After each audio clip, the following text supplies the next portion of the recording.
This week on a very special episode of Excelsior Journeys, we're going to be looking forward for the next several weeks. We're going to be looking at some upcoming guests and a big event that I have coming up in August, as well as a free preview of the Excelsior Audiobook. You're going to hear where the Excelsior Journeys namesake comes from, and you're going to hear Chapter 1 for free. JLD, do the honors.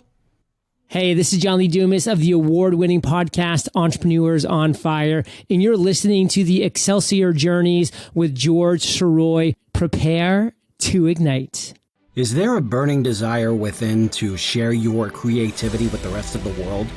Do you insist on pursuing your passion by any means necessary?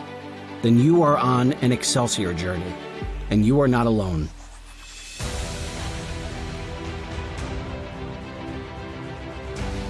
Welcome back to Excelsior Journeys. This is George Sirois. Thank you so much for being here.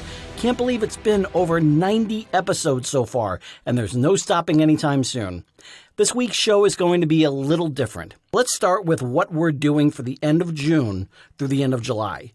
Next week, my guest will be one of the great voice actors and voice teachers of our generation, Michael Bell. If you grew up in the 80s, as I did, then you've heard his very distinctive voice on Transformers, G.I. Joe, The Smurfs, and Voltron, Defender of the Universe, as well as many other animated series for the past several decades. He's also a character actor that's been active since the 1960s, and is also a voice director, a voice teacher, and an animal rights activist. And he's got an amazing story to tell about his journey to personal success, and I'm so excited that he's going to tell it here. And at the end of July, I'll be speaking with a longtime friend, Ryan Thompson, who's the Chief Communications Officer of the Hole in the Wall Gang Camp.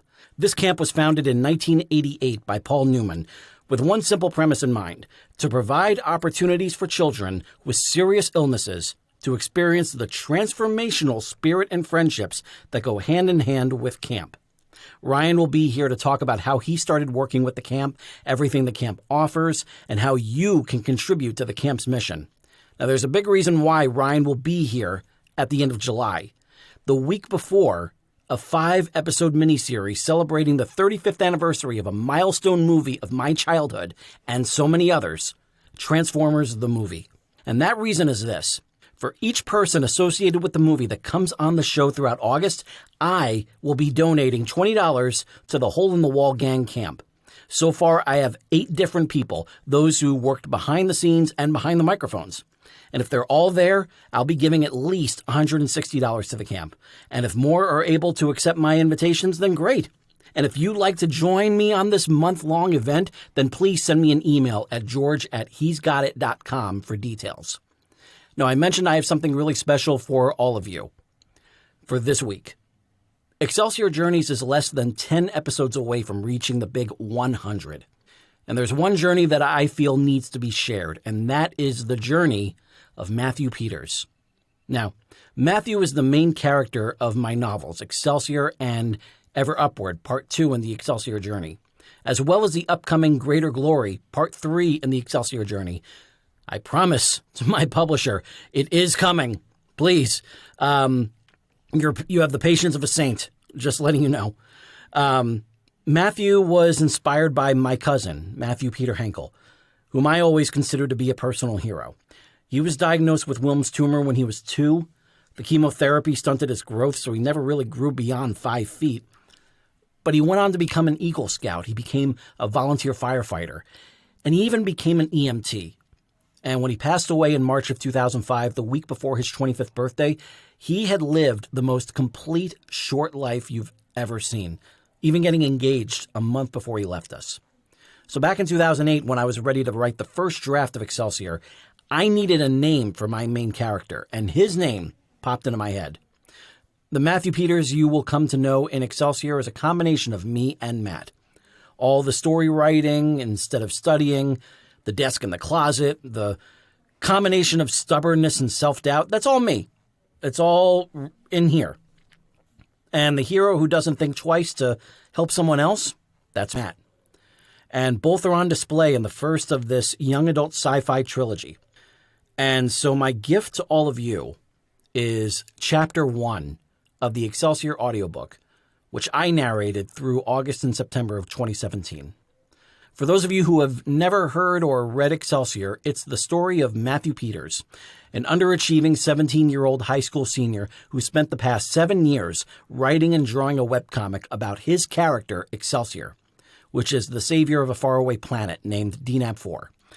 And just as the comic is starting to grab new readers, and Matthew is starting to feel some momentum building with his comic, he's visited by a beautiful older woman who tells him that she is from the planet DNAP-4. And also, everything he has been writing and drawing are Excelsior's memories, and he's next in line to become him. And he has to do it fast because Excelsior's enemies are growing in power on both DNAP-4 and Earth. We're going to take a quick break, and then we'll begin this free preview of Excelsior. If you like what you hear, please don't hesitate to grab the ebook. It's on Amazon, it's on Barnes & Noble, it's on iTunes, it's on all the other ebook retailers. And if you get it from Amazon, you'll have access to the audiobook for a reduced price because it's part of what they call WhisperSync, which is you can get both the ebook and the audiobook in this really nice bundle, and you'll pay a whole lot less money for both of them than you would for the ebook and then the audiobook later. And they also have a really cool feature where you can start reading the ebook and then put it down, start playing the audiobook, and you'll hear me picking up where you left off. How cool is that? So like I said, we're going to take a quick break, and then when we come back, you're going to hear Chapter 1 of the Excelsior audiobook for free. I hope you enjoy it. We'll be right back. Today's show is brought to you by Audible. Audible is offering our listeners a free audiobook with a 30-day trial membership. If you've never been an Audible customer and want to see what they offer, just go to www.audibletrial.com/Excelsior Journeys and browse the unmatched selection of audio programs. Download a title for free and start listening. It's that easy. Why Audible? Audible content includes an unmatched selection of audiobooks, original audio shows, news, comedy, and more from the leading audiobook publishers, broadcasters, and entertainers. And with this free 30-day trial, you'll have your pick of it all. You can hear books of all genres narrated by Jim Dale, Stephen Fry, Will Patton, Alex Hyde White, Jeff Brick, Neil Shaw, William Demerit, and even a few by me, George Sirois. So go to www.audibletrial.com/Excelsior Journeys and start your own 30-day journey with Audible today. By George He's Got It presents Excelsior, written and read by George Sirois. Now, when Jesus saw the crowds, he went up on a mountainside and sat down. His disciples came to him, and he began to teach them, saying, Blessed are the poor in spirit, for theirs is the kingdom of heaven. Blessed are those who mourn, for they will be comforted. Blessed are the meek, for they will inherit the earth. Matthew, chapter 5, verses 1 through 5. And in midst thereof was like an anvil of steel a foot on high, and therein stuck a fair sword, naked by the point. And letters there were written in gold about the sword that said thus, Whoso pulleth out this sword of this stone and anvil is rightwise king born of all England. Sir Thomas Malory, Le Morte d'Arthur, King Arthur, and the Legends of the Round Table. One day, an Autobot shall rise from our ranks and use the power of the Matrix to light our darkest hour. Optimus Prime, Transformers the Movie. Chapter 1. What is he doing? Seminex pressed his forehead against the cool, smooth Autorarian metal cell door. Through the 1-inch wide communication slot, his eyes, which still held a youthful spark despite his circumstances, sought and found the Crunation guard's gaze. This one must be new. He paid close attention to the guard's scaly neck and imagined his calloused hands squeezing. The cell this young Denarian called home was indicative of the Crunation Empire's lack of concern regarding the word comfort. It was nothing but a windowless, small, silver cube, with a thick layer of soot covering the door and walls. A slab of metal protruding from the wall to Semenex's right acted as a bed. The only illumination came from the light from the hallway peeking through the communication slot. The door had several small dents and scratches in it, and to its immediate right was a small hole that looked like the metal had been chipped away by nothing more than perseverance. The guard walked closer to the cell, and Semenex, his eye still on the crenation, pulled his arm back and slammed his fist against the door. The bang reverberated through the prison halls, and the guard froze in mid-step. Semenex flexed his fingers and shook off some soot that covered his hand. The satisfaction of once again unnerving a crenation overpowered the pain. "He only wants to scare you." Semenex shifted his attention toward the larger crenation guard. He recognized this one, but he refused to know the guard's name. He refused to know any guard's name. He thought of this one only as Scar, after the long scar running down the left side of his face. The new guard peered into Semenex's cell and inhaled the air emanating from the food slot. Too bad the force field can't keep out the stink of these Denarians. Semenex grew closer as he pulled his arm back, waiting. "One step closer," he whispered. "What did you say?" the new guard asked while stepping forward, and Semenex once again gave the door a strong punch. He smiled, watching the crenation reach for the taser baton attached to his belt and gritting his razor-sharp teeth. Semenex found the perfect name for the easily rattled guard. Coward. "Open this door," Coward yelled. Scar shook his head. "Noctar wants him to stay in there." "Why?" Coward asked without turning away from Semenex. "Why is he so special?" "You think we are supposed to know why? You are newer than I thought." Coward smiled at the young Denarian, and Semenex could smell his rancid breath coming through the communication slot. "Such a shame. Would have loved to give you this." He held up a silver taser baton in front of the slot and pressed a button on the handle, releasing a small spark. Semenex crouched down, and once his eyes were away from the slot, he heard Coward laugh. "Ha! Not so tough now." The Denarian smiled and picked up one of several chunks of thick metal that lay below the hole that was now big enough for one hand. He stood and took a step back, once again meeting Coward's eyes. "There you are," the crenation taunted. Keeping his gaze forward, Semenex reached back and threw the metal chunk against the door. It struck the dent in the direct center, and Coward took a step back in shock, then charged ahead, pushing his face against the communication slot. "What are you doing in there?" he yelled. "He has something in there." "Not worth the trouble," Scar said. "The door has been sealed shut since he was a runt, and if he did open it, the force field would keep him from escaping." Semenex heard Scar tap the door with his taser and saw a familiar-looking yellow glow shine through the communication slot. Once the light from the force field faded, Semenex walked to the door and gave it another punch. Both crenations took a step back, and Coward turned to Scar. "And are we supposed to do nothing while he continues to punch the door?" He motioned toward the other cell doors lining the walls. "Not quite," Scar replied, and Semenex saw him reach for his holster and pull out a silver blade as long as Scar's forearm. The young Denarian backed himself into a corner, and before covering his ears with his hands, he heard Scar say, "This will keep them all on their best behavior." Scar struck his blade on the neighboring doors, and one painful scream after another echoed through the halls. "The metal works as an amplifier," Scar shouted over the screams, as the two continued walking down the hall, smacking the doors with Scar's weapon as they passed them. Once they left his line of vision, Semenex crouched down, the bones in his knees cracking. He concentrated on the small hole on the right of the door. Semenex reached in, and his fingers touched a smooth and cool surface. He rubbed his fingertips against the many dents he had already created, sensing the slight vibration coming from the metal. The screams of the other Denarian prisoners continued as Scar smacked his weapon on another row of doors. Semenex pulled his right hand back, balled it into a fist, punched the metal, and waited for the expected footprints of Coward rushing back to see what he was doing. But all he heard was Scar's delightful banging against the door and the cries of agony from the Denarian prisoners.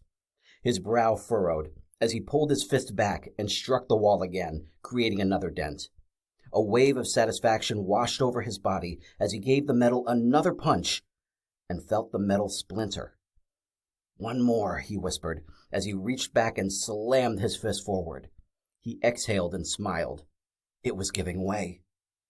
The screams outside Semenex's cell began to fade. The young Denarian pulled his arm out of the hole and examined his knuckles. They were bleeding, but he felt no pain. As the last scream faded into a pitiful moan, a defiant male voice echoed through the halls. "Very soon, my brothers and sisters. Very soon the Crew Nation's perversion of our planet will end. Their Emperor Nocturar will fall to our protector Excelsior." "Who is that?" Semenex heard Coward ask. The trembling in his voice had returned. "Radifin," Scar growled. Hearing the sound of both Scar and Coward running down the hall and turning left toward a faraway cell, Semenex pushed his face against the communication slot. The voices of his fellow prisoners began to grow from a murmur to an excited chant. "Radifin, Radifin." Radifin's sermon continued. "He will return to his people and destroy them and the monstrosity we are being forced to create." "You still wear this?" Scar cut off Radifin. "You have been told none of us want to see that symbol again." Even though he didn't see it, he knew exactly what the guard was talking about. The symbol in question was a circle with an open bottom and 3 lines within the circle connected to a pentagon-like shape, which resembled the sharp edge of a sword. It was the symbol that became a unanimous form of defiance against the Crew Nation Empire. The unmistakable sound of Scar's fist against the Denarian's face quieted the chanting from the neighboring cells. For a long moment, all was quiet. Semenex kept his eyes on the hallway, waiting for the Denarian with the long silver hair and wiry build. He waited to see that head held high, the determination in his eyes, and the smile he first saw so long ago, when Radifin looked into his cell and nodded while whispering, "It is you." Instead, when the footsteps of the 2 Crew Nation guards alerted him, Semenex saw an old and frail Denarian shuffling down the hall. Radifin's head hung down, his stringy silver hair curtaining the front of his face, his bony shoulders drooped. The symbol that looked to be drawn on his brown, rag-like shirt was torn in half by the guard, exposing his sunken and bruised chest. Was Radifin really this beaten figure allowing the Crew Nations to send him to work duty? Where was the defiance, the bravado? Where was the man who absorbed 10 jolts from the guard's taser batons before he was incapacitated? Semenex tried to look into his eyes as he passed the hall. Was there a plan in progress? Was this a charade? Or had they finally broken him? The 2 guards stopped outside Semenex's cell. "Stay in my sight," Scar instructed the new guard. "I have to get Granick." "Did he give you that scar?" Coward asked. Scar grunted in reply, then pointed at Radifin. "This one does anything, even move the hair from over his face, and you hit him with your taser. He is dangerous." "This old man?" Coward scoffed. "Just do what I said," Scar said, marching down the hall again. Semenex allowed himself only a moment to worry as he resumed digging at the weakened metal. If the Crew Nations had broken Radifin's will, what did this mean for the rest of the prisoners? What did it mean for him? Even though he was separated from his people, Semenex knew the love and respect everyone had for this old man. Even the Crew Nations respected him. The young Denarian squeezed his lips shut as he dug his fingernails into the crack and used his other hand to push against the wall. He fell back, tucking his chin into his chest as he struck the cold, hard floor. His right hand held onto a chunk of metal he wrenched from the wall. The metal slipped from his hand and fell to the floor. "What are you doing in there?" Coward yelled. Semenex quickly stood and pressed himself against the door again. He kept his eyes locked on Coward's, and when he did not answer, the guard's attention turned back toward Scar. Radifin looked up, glanced in Semenex's direction, and smiled. Semenex nodded, pulled his arm back, and punched the arterary in metal. Coward's head snapped back toward the cell, and he held up his taser. "You should thank your fraud of a god that you cannot get out of there." Radifin straightened his lanky body and pushed his shoulders back. His eyes looked alive with defiance. Seminex watched with delight as Radafin's fist smacked against Coward's chin, knocking him to the ground. "What are you doing?" Scar yelled out from around the corner as Radifin relieved the unconscious Coward of his keycard, rifle, and taser. Seminex heard Scar's footprints getting louder. He quickly bent down and reached his right hand into the hole, past the metal obstacle. He pushed his hand around until his fingertips rubbed against a button. "Please, let this work," Seminex whispered through gritted teeth as he pushed the button. He pulled his arm back out and heard the rusty gears inside the wall squealing as they turned. Seminex looked at the bottom of the cell door and saw it start to rise. The light of the force field flickered and died. The young Denarian slid his fingers under the door and grunted while assisting the slow-pulling gears. Seminex ducked underneath the door and saw Scar running toward him and Radifin. Before Radifin could defend himself, Seminex lunged at the Crunation guard. He knocked the blade out of Scar's hand and pulled him to the floor, punching him repeatedly in the face, just like he spent so much of his life punching the cell wall. After several punches, Seminex wrapped his hands around Scar's neck and squeezed. The prison halls erupted with cheers as Seminex pushed the Crunation's limp body away and stood tall. He looked at his hands and saw the punches to Scar's face stain them with the brown blood of their captors. Radifin yelled to him, "Younger than I thought." Seminex smiled back and saw a Coward struggling to get to his feet. He pointed at the taser in Radifin's hand, and Radifin handed it to him. As the guard rose, Seminex quickly jabbed him in the side with the taser, knocking him down again. "How?" Coward asked. "It is the will of my fraud of a god," Seminex answered, before jabbing the taser in the Coward's chest. He tossed the weapon back to Radifin and ran to Scar's bloodied body, grabbing his keycard, his taser, and the blade that was used countless times to smack against the cell doors. The two Denarians turned left and sprinted to a specific cell across from Radifin's. Seminex used his keycard to unlock the door and glanced up as the hulking force known as Granick stepped out. With his thick, muscular frame, large hands that could crush a Crunation's skull, and eyes that could strike fear into his closest friends, Granick was a force to be reckoned with. And that very force looked down at Seminex and gave him a wide, toothy grin. The giant's matching brown shirt sported a symbol similar to the one on Radifin's torn shirt. "Shorter than I thought," he said, over the rejoicing yell of their fellow Denarians. Seminex used his keycard to open the two cells to the left of Granick's. A young woman with ash and dirt covering her face slowly stepped out of the first cell. She squeezed her eyes shut for a moment, looked up at her saviors, and gave a shaky half-smile. Another older Denarian, with only a few tufts of hair left on his head, walked into the hallway. Seminex handed his keycard to the girl. "You two start freeing the rest," he instructed. A voice from the end of the hallway shouted out, "Guards! More are coming!"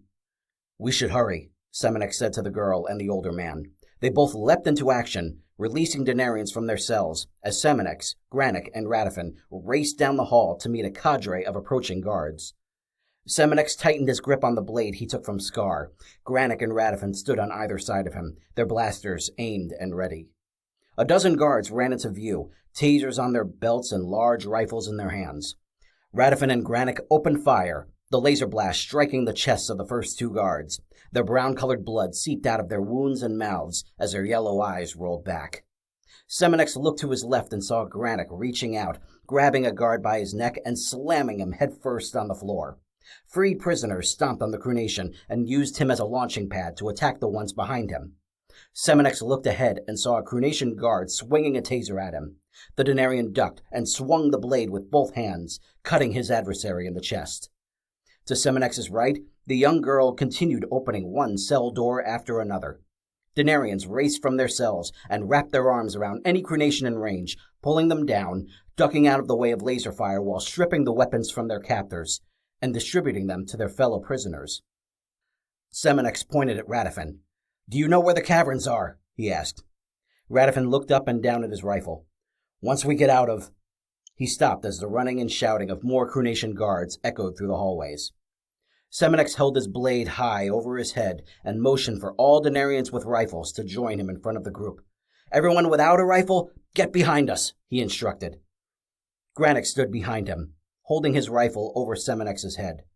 Radifin, his blaster at the ready, stood to his left and motioned for everyone else to take a step back. A group of 20 Crunation guards ran into view, each of them wielding their rifles. "Fire!" Semenex yelled. All Denarians opened fire, cutting down their captors. Semenex stood in the middle of the melee, swinging his blade to deflect any blast heading toward him. The young girl and the older man continued freeing Denarians as Semenex watched the unarmed prisoners crawling on the floor toward the rifles dropped by the Crunations. Once they had them, they rolled out of the line of fire and created a significant advantage in numbers. "Everyone against the wall," Semenex commanded. "There must be more of them." The Denarian prisoners pressed their backs to the wall and followed him down the hall. Semenex reached the end of the wall and looked around the corner. He gulped as he saw another fleet of Crunation soldiers waiting for them at the end of the corridor. Their rifles were at their sides, and Semenex could see they were ready to aim and fire as soon as any Denarian was in range. "Are there more?" Granick asked, voice low. Semenex glanced back and nodded. "What do we do?" the young girl whispered. Semenex took a deep breath, looking up at the ceiling. "Anything is better than here." His eyes met both Granick's and Radafin's. "Are you ready?" Both smiled in response. Semenex ran toward the guards while swinging his blade, Granick and Radafin right behind him, and the Crunations took several steps back while the shouting of the Denarians behind him grew louder. Laser fire from Granick and Radafin, as well as the other prisoners, shot out all around Semenex, striking down the remainder of the guards. "I like you already!" Radafin yelled. As the last guard fell, Semenex walked up to the blank wall to his left and sliced a large, circular outline into the wall. He added a pentagon design at the bottom of the circle and the 3 lines protruding from it. The rest of the Denarian prisoners ran past the 3 men. Their cheers escalated into a frenzy when they saw the symbol on the Crunation prison's wall. "They like you too," Granick said to Semenex. "What's he doing?"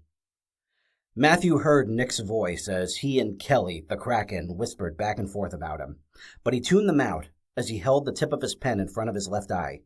He had his right eye shut, and in his point of view he saw the tip of the pen in front of the round clock on the wall, in the same position as the sword shape was on the symbol he had drawn over and over for the past 7 years. The 2 hands on the clock showed it was 10 minutes until 3. They were in the perfect spot for him to hold up his pen.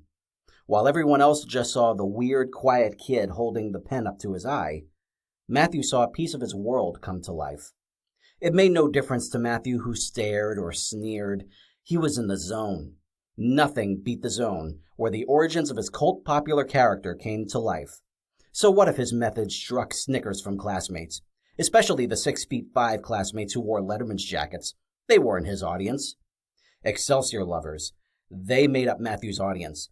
And to his relief, that audience was more than just him. The only element Matthew struggled with was scribbled on a piece of paper he tore from his steno notebook, a notebook he kept with him at all times, which was the closest resemblance to schoolwork he had written in his notebook in weeks. The paper read, 1 Denarian year equals 10 Earth years. Denarian lifespan up to 300 years, equaling 3,000 Earth years. Underneath were the words, Semenex's story, 1,700 Earth years ago. Matthew considered how valuable Excelsior was for him as a means of escape as he ran his hand down the back of his head, picking a spitball out of his hair. He scratched his arm and wished that he had the type of muscles he had drawn for Semenex. Sure, he had little to no body fat, which was always a surprise to him considering the amount of fast food he ate, but he looked nothing like the hero he drew. The type of hero who would never have to endure taunting and spitballs. Once he finished writing about Semenex leading the charge through the prison doors, Matthew decided to focus on the artwork. It was nothing too complex, especially since he wasn't going to be putting this on his site. Just pencil today, no color required. He leaned forward on his desk and paid special attention to Semenex's appearance. He made sure his long and wild hair looked just right. It felt like it took him an hour to pencil in the eyes. Mr. Peters? Mr. Peters!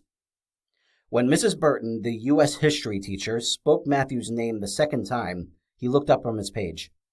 Why would she pick this moment to call on him? She always had a knack for interrupting him at the most important times. Matthew sat back in his seat. Yes, ma'am? Were you listening to what I was just saying? Matthew looked around the classroom, where he had somehow become the center of attention. All 23 of his fellow students sitting at their desks had their eyes focused on him. Even the eyes of the U.S. presidents on the classroom posters seemed to be looking directly at him, waiting for an answer. He took a deep breath and tried to collect himself. He reached under his sketchpad and looked at his textbook, open to a chapter on the Civil War. He decided to take a shot. About the slavery in the South? Mrs. Burton wouldn't let him off the hook. She never did. He would gladly endure another lecture after class about the importance of listening, but he was convinced Mrs. Burton thought it was more fun to just watch him squirm. What about it? She asked.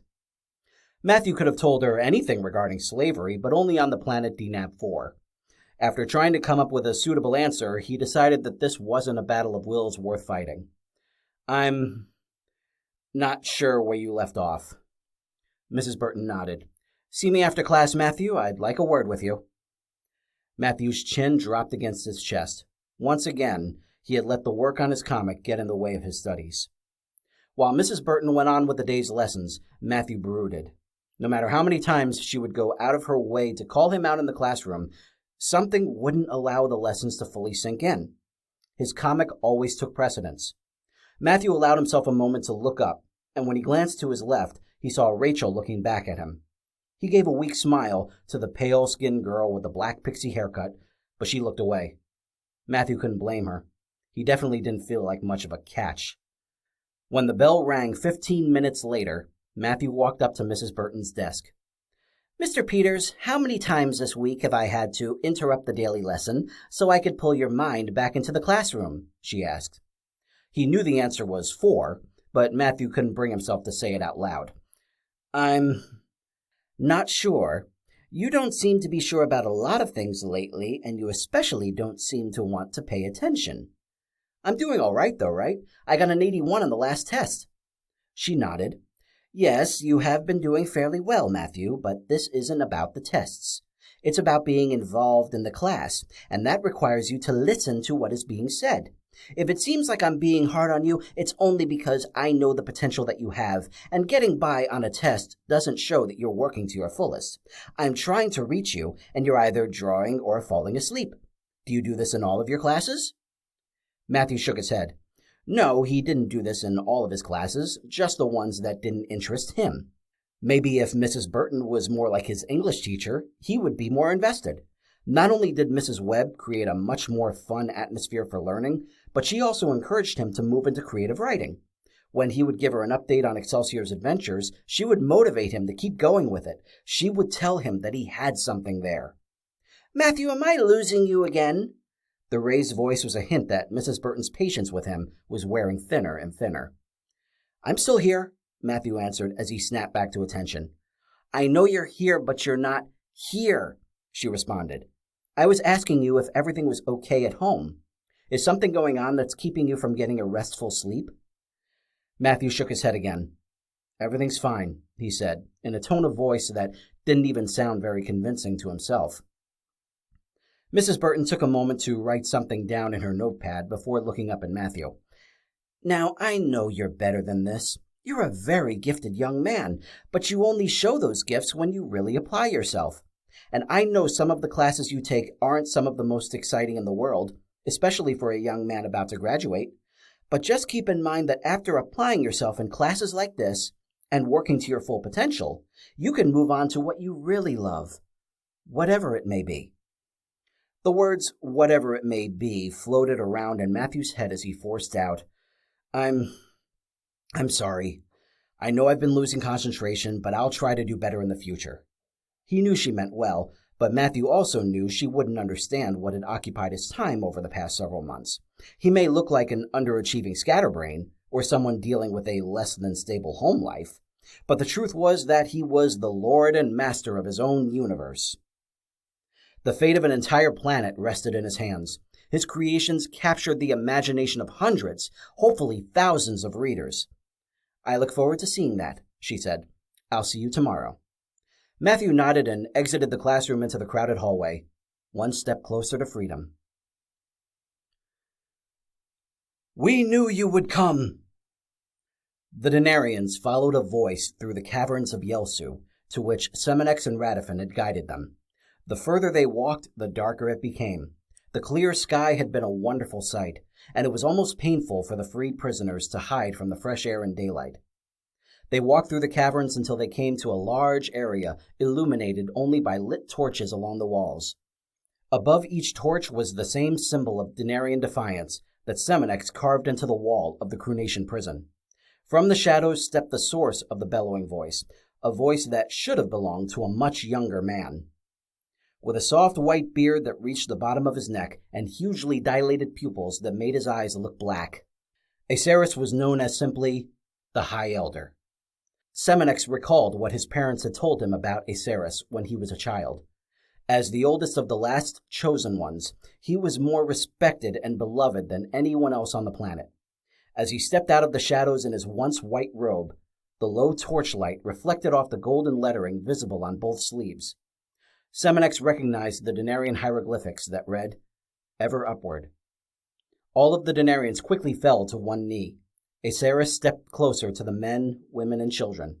5 others wearing matching robes walked behind him.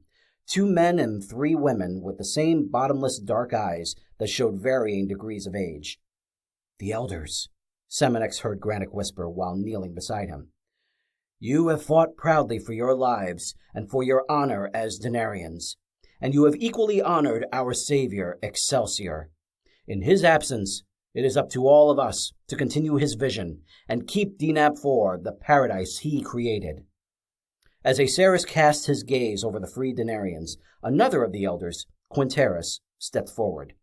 His silver hair was similar in color and length to Radifin's, and his dark eyes allowed for a hint of light as he smiled. "Radifin!" Radifin looked up and smiled back. "Father, it has been too long." "Yes, I see," Quinteris said, glancing up and down at his son. "The time in the Crunation prison has not been kind to you. We should get you to the regeneration chamber as soon as possible." Radifin shook his head. "No, not until I know Nocturar is dead." "We could sense you approaching," Quinteris said. "We knew you had found us when the sword began to hum." Granick glanced over to Radifin. "The sword?" he whispered. Radifin nodded. "It must know of who led us to freedom." Seminex's long hair fell over his face as he kept his head lowered. After listening to the conversation between Quinteris and his son, he slowly stood before the elders. He could hear the gasps of the Denarians behind him. When Seminex spoke, his words held power that matched the elders. "My parents spoke of you when I was a child. They spoke of how they saw Excelsior with their own eyes, and how you have predicted his eventual return." Aceris nodded with a smile. "Your parents were correct in what they have taught you. As you are all aware, Excelsior watched over the planet he created for many ages, before he arrived here to protect us and lead us to absolute prosperity. As the last generation of families privileged to be contacted by Excelsior, he watched over us all." He spread his arms out toward the elders before continuing. "We have collectively waited for this moment, when we would come face to face with the one worthy to bring him back to us." A female elder walked toward Seminex and placed a gentle hand on his shoulder. Seminex felt taken aback by the strength in Clyra's touch. "Your parents, Gorsiris and Shirella, are forever honored by us," she said, her warm tone forcing tears into Seminex's eyes. "By being the first to attempt escape from the grasp of the Crunations, they have lit the way for others to follow. They would be proud to see you here before us, a free man." Seminex stared at the ground again, too proud to let everyone around him, especially the elders, see his tears. The elder gave his shoulder another squeeze, which prompted Seminex to look into her dark eyes. There was something youthful about Clyra. She had short red hair that was only starting to lose its fire, a thin athletic frame, and a smile that granted Seminex a reassuring dose of confidence. As he looked into her eyes, Seminex started to regain his composure. The elders had sacrificed so much to ensure the memory of Excelsior would never die, and he did not want to appear weak. He wanted to be as strong as they were in will, as strong as they once were physically. Clyra pulled her hand away and stepped back as Aceris approached Seminex. The High Elder concentrated on the young man's pale blue eyes. He stood nose to nose with Seminex, the only sound coming from the flickering flames of the torches. Aceris's eyes began to widen. Seminex was the only Denarian close enough to hear the Elder's low whisper. "I knew you were in there somewhere." As Seminex looked down at his chest, the High Elder nodded to the other elders. They smiled, and Aceris addressed the free Denarians. "It is decided," he declared, before turning around and walking toward the darkness. Seminex looked back at Granick and Radifin, who exchanged knowing glances. "What is decided?" Radifin leaned forward and answered in a soft voice. "You will be given the sword. The elders believe the prophecy is coming true." "The prophecy?" Seminex nervously asked. "You mean the sword?" "Come forward, my young friend," Aceris called out. Seminex glanced back at his fellow freed prisoners, and after Radifin gave him a nod of encouragement, he stepped forward. The elders cleared a path for the young man as he walked into the chamber at the end of a long hallway. One pure beam of light came down the center of the small room, and inside the light was a beautiful gleaming sword in a metallic sheath bolted to the floor. At the end of the handle was a round jewel that emitted a golden purple glow, and the blade itself was flawless, polished to perfection. Seminex looked at the elders in confusion, and Aceris beckoned for him to step forward and go to the sword. The young man walked to the sheathed weapon, moving his eyes up and down in wonder. All his life he had known of this sword as not only the weapon of choice for Excelsior, but also the shell that held his life force. As Seminex walked around the metallic sheath, the jewel at the end of the sword began to release a low, deep humming sound that echoed through the chamber. He crouched down to examine the purple jewel, and the closer he got to it, the louder the humming became. The High Elder's eyes lit up with joy as he clasped his hands together. "So this is the one the sword sensed. It is true." Seminex stood back and looked at the elders. "What is true?" Another elder spoke. "Excelsior has returned to us." Seminex took a moment to let Triceris's words soak in. "Me?" He pointed to himself. "Can it really be me?" Ducera, a female elder who looked as old as Aceris, spoke up. Her long white hair matched the color of her robe. "It can, young man, and it is. The legend decrees that when the one worthy to carry Excelsior's life force approaches the sword, the jewel within it will make us aware. That has become a reality. The sword has spoken. You are the one." Aceris spoke again. "Go on, Seminex. All you have to do is hold the sword, and he will take care of the rest." Seminex still couldn't believe it. "This is all true?" The elders nodded, waiting in anticipation for Seminex to reach out and grab the sword. The young man's heart began to pound in his chest as he extended his right hand and wrapped his fingers around the handle of the sword.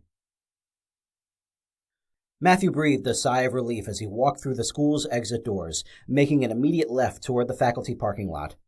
The next section was the student parking lot, and the MTA bus beckoned from beyond that. His eyes stayed on the bus, anxious to get him from the bus to the R train that would take him to Northern Boulevard. He had survived the wrath of Mrs. Burton, and now he could go home to complete this crucial point in his story, a close-up of Aceris, the High Elder.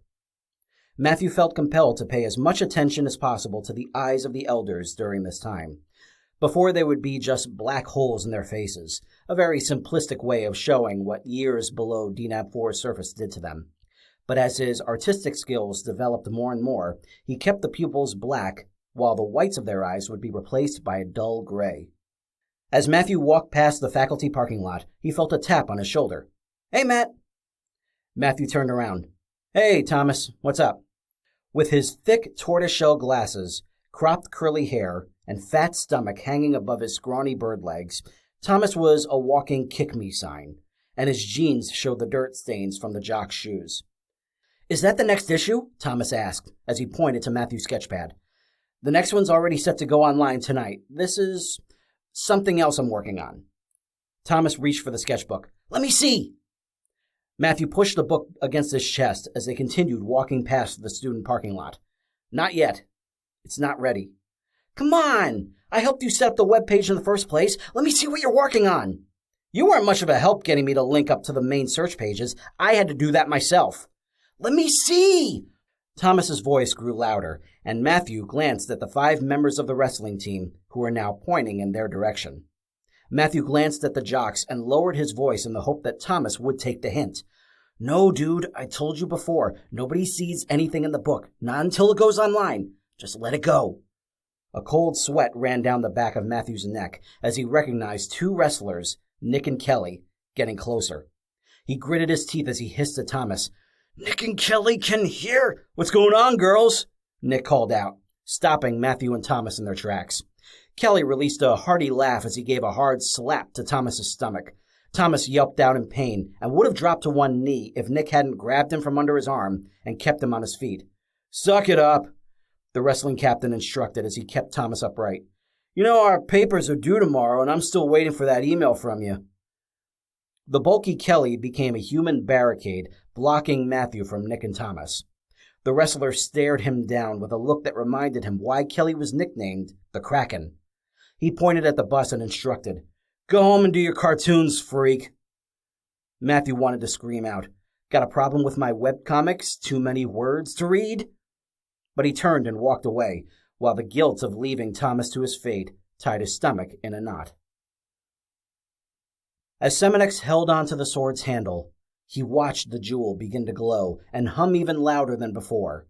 Nervous, he tried to pull his hand away, but he couldn't release his grip. His hand fused to the handle as energy pulsated from the sword into his palm and up his arm. His eyes widened with fear, and he looked beseechingly at the elders. Yes, Seminex, Ducera encouraged. Just allow it to happen.